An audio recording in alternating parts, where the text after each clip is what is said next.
Hi friends, ഇന്ന് ഞാൻ നിങ്ങളുമായിട്ട് ഷെയർ ചെയ്യാൻ പോകുന്നത് അലാസ്റ്റിക് ബെഡ്ഷീറ്റ് അല്ലെങ്കിൽ ഫിറ്റഡ് ബെഡ്ഷീറ്റ് എങ്ങനെ തയ്ക്കാം എന്നാണ്. അത് നമ്മളുടെ സാധാരണ ബെഡ്ഷീറ്റ് ഉപയോഗിച്ച് എങ്ങനെ തയ്ക്കാം എന്നാണ് ഞാനിവിടെ കാണിക്കാൻ പോകുന്നത്. അപ്പോൾ ഇത് നല്ല യൂസ്ഫുൾ ആയിട്ടുള്ളൊരു വീഡിയോ ആണ്. അപ്പോൾ ഇതുപോലെ നിങ്ങൾ എല്ലാ ബെഡ്ഷീറ്റും ചെയ്യുകയാണെങ്കിൽ നിങ്ങൾക്ക് ബെഡ്ഷീറ്റ് ഇടയ്ക്കിടയ്ക്ക് വിരിച്ച് നിവർത്തിയിടേണ്ട ആവശ്യമൊന്നുമില്ല.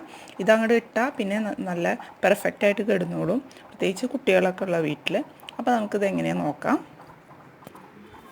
അപ്പോൾ ആദ്യം ഞാൻ നിങ്ങൾക്കൊരു പേപ്പറിൽ എങ്ങനെയാണ് ബെഡ്ഷീറ്റ് മടക്കേണ്ടതെന്ന് കാണിച്ചു തരാം. അപ്പോൾ ബെഡ്ഷീറ്റ് വലുതായതുകൊണ്ട് ഞാൻ മടക്കുന്നത് നിങ്ങൾക്ക് അത്ര ക്ലിയർ ആയി എന്ന് വരില്ല. അപ്പോൾ ആദ്യം നമുക്ക് ഇതൊരു ബെഡ്ഷീറ്റാണെന്ന് വിചാരിക്കുക. അപ്പോൾ ഇതേ ഷേപ്പിലാവും ബെഡ്ഷീറ്റ് വരിക. അപ്പോൾ നിങ്ങൾ ഡബിൾ ബെഡിന് ഡബിൾ ബെഡ്ഷീറ്റ് എടുക്കുക, സിംഗിൾ ബെഡിന് സിംഗിൾ ബെഡ്ഷീറ്റ് എടുക്കുക. എപ്പോഴും ബെഡ്ഷീറ്റ് ബെഡിനേക്കാൾ കവർ ചെയ്ത് കിടക്കുന്ന ബെഡ്ഷീറ്റ് ആയിരിക്കണം എടുക്കേണ്ടത്. സാധാരണ നമ്മൾ എടുക്കുന്ന ബെഡ്ഷീറ്റ് ബെഡിനൊക്കെ കവർ ചെയ്ത് കിടക്കും. അപ്പോൾ ഡബിൾ ബെഡിന് ഡബിൾ ബെഡ്ഷീറ്റ് തന്നെ എടുക്കുക.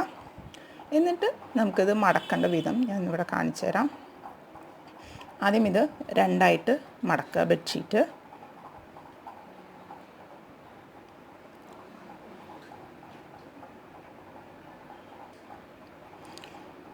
ഇങ്ങനെ രണ്ടായിട്ട് മടക്കിയതിന് ശേഷം ഒന്നും കൂടി നമുക്കത് നാലായിട്ട് മടക്കുക.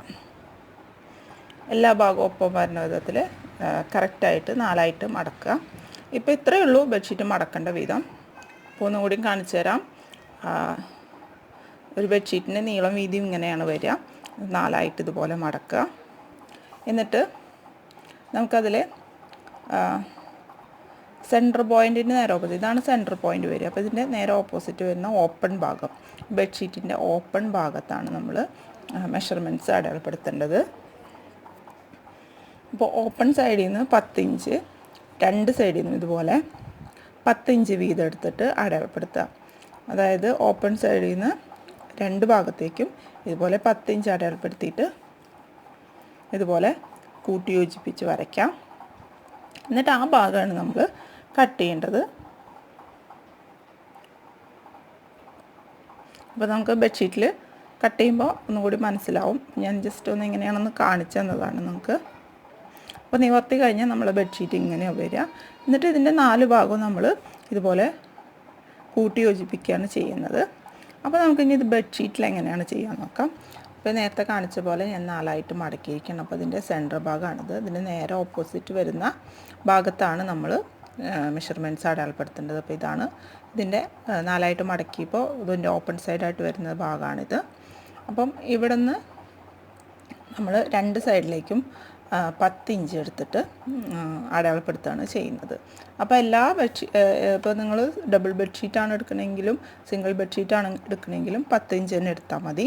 പിന്നെ ഒരുപാട് വണ്ണം കൂടിയ ബെഡാണെങ്കിൽ മാത്രം നിങ്ങളൊരു 12 ഇഞ്ചോളം എടുക്കേണ്ടി വരും. സാധാരണ ഇത്രയും അളവ് എടുത്താൽ മതി. ഒരുപാട് വണ്ണം കൂടിയ ബെഡാണ് ഞാൻ അങ്ങനെ പറഞ്ഞത്. അപ്പോൾ 10 ഇഞ്ച് എടുക്കുക, രണ്ട് ഭാഗത്തു നിന്നും ഇതുപോലെ അടയാളപ്പെടുത്തുക. ഇനി നമുക്കത് കൂട്ടി യോജിപ്പിക്കാം.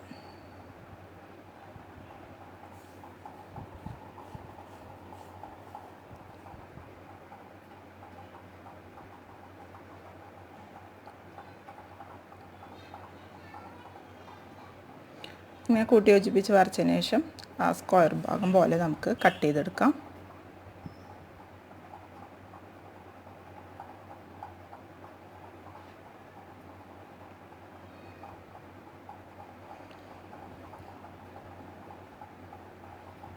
ഇനി നമുക്ക് ഈ ഭാഗങ്ങൾ കൂട്ടി യോജിപ്പിക്കുകയാണ് ചെയ്യുക. ബെഡ്ഷീറ്റിൻ്റെ 4 ഭാഗവും ഇതുപോലെ ആ കട്ട് ചെയ്ത സൈഡ് നമ്മൾ രണ്ട് ഭാഗത്തും ഇതുപോലെ ചേർത്ത് വെച്ചിട്ട് കൂട്ടി യോജിപ്പിക്കാം. അപ്പോൾ നമുക്കിതിൻ്റെ സ്റ്റിച്ചിങ് നോക്കാം. അപ്പോൾ ഞാൻ നേരത്തെ കാണിച്ച പോലെ തന്നെ ഇതിൻ്റെ ഒരു ബെഡ്ഷീറ്റിൻ്റെ ഒരു ഭാഗത്തെ മൂലയാണിത്. ഇത് രണ്ടും നമുക്ക് യോജിപ്പിക്കാം. അപ്പോൾ ബെഡ്ഷീറ്റിൻ്റെ ചീത്തവശം നോക്കിയിട്ട് യോജിപ്പിക്കുക.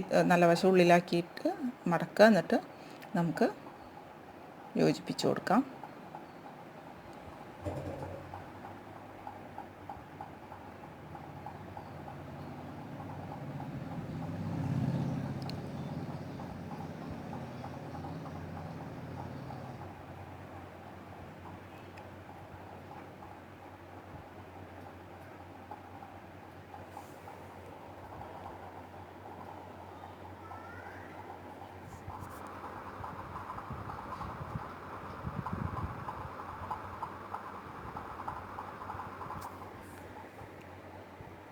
ഡബിൾ സ്റ്റിച്ച് കൊടുക്കുക.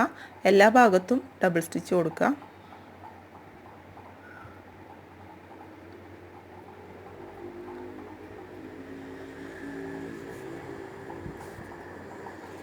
ഇതുപോലെ 4 വശവും നമ്മൾ തയ്ച്ചു കൊടുക്കുക.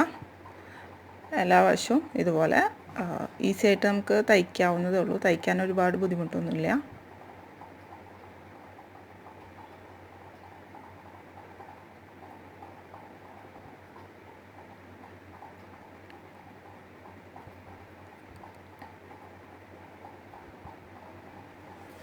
അപ്പോൾ നമ്മളതിൻ്റെ 4 വശവും യോജിപ്പിച്ചു.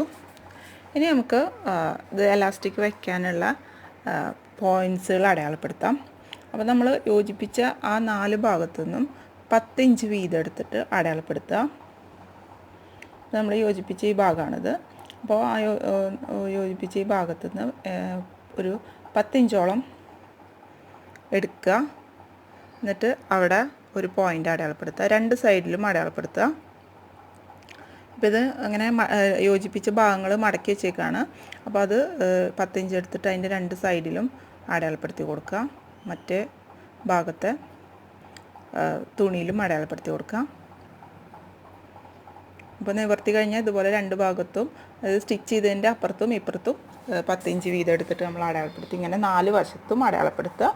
ഇനി നമുക്ക് വെക്കാനുള്ള എലാസ്റ്റിക് എടുക്കാം. ഇത് 1/2 ഇഞ്ച് വീതിയുള്ള എലാസ്റ്റിക്കാണ്. അപ്പോൾ ഇത്രയും വീതിയിലുള്ള എലാസ്റ്റിക് തന്നെ എടുത്താലും മതി.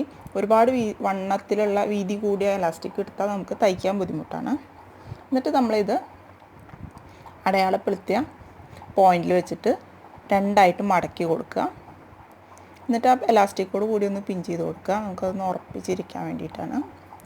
എന്നിട്ട് ഇതുപോലെ 2ആയിട്ട് മടക്കിയിട്ട് എലാസ്റ്റിക് മാക്സിമം വലിച്ചു പിടിച്ചിട്ട് തയ്ച്ചു കൊടുക്കുക. എന്നിട്ട് തയ്ച്ചിട്ട് നമ്മൾ മറ്റേ ഭാഗത്ത് അടയാളപ്പെടുത്തിയ പോയിൻ്റ് വരെ എലാസ്റ്റിക് വെച്ച് മടക്കി തയ്ച്ചു കൊടുക്കുക.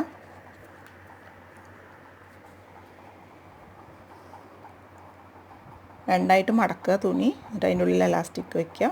എന്നിട്ട് എലാസ്റ്റിക് മാക്സിമം വലിച്ചു പിടിക്കാം.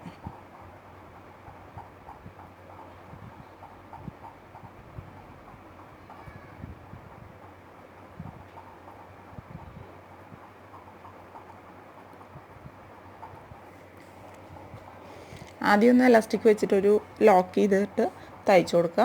എന്നിട്ട് എലാസ്റ്റിക് വലിച്ചു പിടിച്ചിട്ട് തയ്ച്ചു കൊടുക്കാം.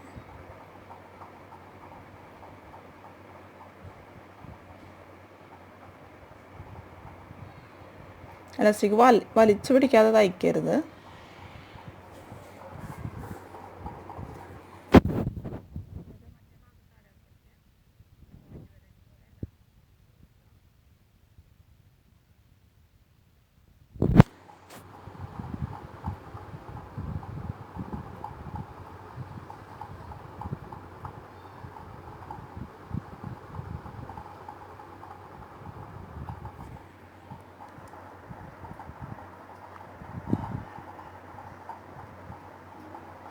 നിങ്ങൾക്ക് തയ്ക്കാൻ ബുദ്ധിമുട്ടാണെങ്കിൽ എലാസ്റ്റിക് വെച്ചിട്ടൊന്ന് മടക്കിയിട്ട് പിൻ ചെയ്ത് കൊടുത്താൽ നിങ്ങൾക്ക് തയ്ക്കാൻ ഒന്നുകൂടി എളുപ്പമായിരിക്കും. പക്ഷേ എലാസ്റ്റിക് വലിച്ചു പിടിക്കാൻ മറക്കരുത്. എന്നിട്ട് ഞാൻ മറ്റേ പോയിൻ്റ് വരെ എത്തിയപ്പോൾ എലാസ്റ്റിക് കട്ട് ചെയ്തു.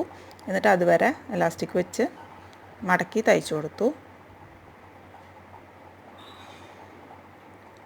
എന്നിട്ടൊന്ന് ലോക്ക് ചെയ്ത് തയ്ക്കാം. എന്നിട്ട് നമ്മൾ സ്റ്റിച്ചിങ് നിർത്തണ്ട. എലാസ്റ്റിക് കഴിഞ്ഞാലും അത് മടക്കി തയ്ച്ചു കൊടുക്കുക.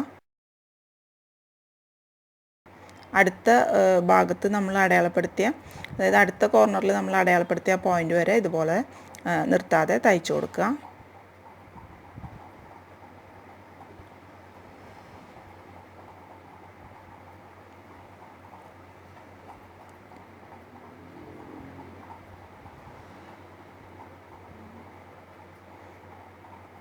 ഇപ്പോൾ ബെഡ്ഷീറ്റിൻ്റെ ചുറ്റുഭാഗം നമുക്ക്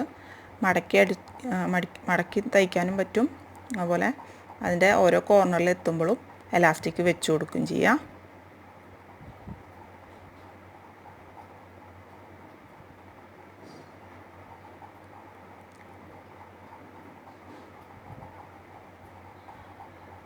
അപ്പോൾ അടുത്ത പോയിൻ്റ് എത്തി, നമ്മൾ മറ്റേ കോർണറിൽ അടയാളപ്പെടുത്തിയ പോയിൻ്റ് എത്തി. അവിടെ നിന്ന് മുതൽ അടുത്ത എലാസ്റ്റിക് വെക്കുക. എന്നിട്ട് വീണ്ടും മറ്റേ ഭാഗം അടയാളപ്പെടുത്തിയ വരെ എലാസ്റ്റിക് വെച്ചിട്ട് തയ്ച്ചു കൊടുക്കുക.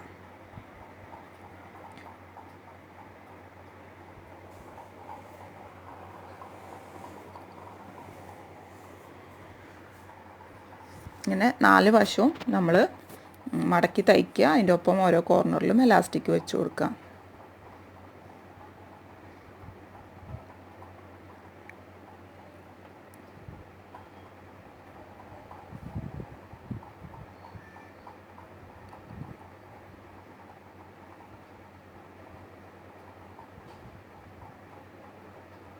അപ്പോൾ നമ്മൾ തയ്ച്ചു കഴിഞ്ഞു. ഇനി നമുക്കിത് ബെഡിൽ ഇട്ട് നോക്കാം. ബെഡ് കവറായിട്ട് യൂസ് ചെയ്യാം, അല്ലെങ്കിൽ ബെഡ്ഷീറ്റ് തന്നെ ആയിട്ട് ഉപയോഗിക്കാം. അപ്പോൾ ഇങ്ങനത്തെ ബെഡ്ഷീറ്റ് നമുക്ക് പുറമെന്ന് വാങ്ങിക്കുമ്പോൾ നല്ല കോസ്റ്റ്ലിയാണ്. അപ്പോൾ നമുക്ക് തന്നെ നമ്മൾ സാധാരണ ബെഡ്ഷീറ്റ് ഉപയോഗിച്ചിട്ട് ഇതുപോലെ തയ്ക്കാവുന്നതേ ഉള്ളൂ. ഇപ്പോൾ ഇതുപോലെ ബെഡ്ഷീറ്റ് ഇട്ട് കഴിഞ്ഞാൽ നമുക്ക് ഇനി ഇടയ്ക്കിടയ്ക്ക് നിവർത്തി വിരിച്ചിടേണ്ട ആവശ്യമൊന്നുമില്ല. നല്ല ഫിറ്റായിട്ട് അതിൽ കിടന്നോളും. കുട്ടികളൊക്കെ ഉള്ള വീട്ടിലാണെങ്കിൽ പ്രത്യേകിച്ച് നമുക്ക് ഈസി ആയിട്ട് തയ്ക്കാനും പറ്റും, അതുപോലെ തന്നെ ഈസി ആയിട്ട് ബെഡ്ഷീറ്റ് വിരിക്കാനും പറ്റും. അപ്പോൾ നിങ്ങളെല്ലാവരും ഒന്ന് ചെയ്ത് നോക്കുക. അപ്പോൾ ആദ്യം നിങ്ങൾ ചെയ്യുമ്പോൾ ഒരു പഴയ ബെഡ്ഷീറ്റിൽ ചെയ്ത് നോക്കുക. എന്നിട്ട് കറക്റ്റാണ് എന്നുണ്ടെങ്കിൽ സെയിം അളവെടുത്തിട്ട് തന്നെ ചെയ്ത് നോക്കുക. എപ്പോഴും ശ്രദ്ധിക്കേണ്ട കാര്യം, സിംഗിൾ ബെഡിന് സിംഗിൾ ബെഡ്ഷീറ്റ് തന്നെ എടുക്കുക, ഡബിൾ ബെഡിന് ഡബിൾ ബെഡ്ഷീറ്റ് തന്നെ എടുക്കുക. ബെഡിനേക്കാളും കവർ ചെയ്ത് കിടക്കുന്ന ഷീറ്റായിരിക്കണം. രണ്ട് വശത്തും ബെഡിനേക്കാളും കവർ ചെയ്ത് കിടക്കുന്ന ബെഡ്ഷീറ്റ് ആയിരിക്കണം. അതിപ്പോൾ എല്ലാ ബെഡ്ഷീറ്റും അതുപോലെ തന്നെയാണ് കിടക്കുക. പക്ഷേ ചെറിയ ബെഡ്ഷീറ്റ് ആണെങ്കിൽ ഇതുപോലെ പറ്റില്ല എന്നാണ് ഞാൻ ഉദ്ദേശിച്ചത്.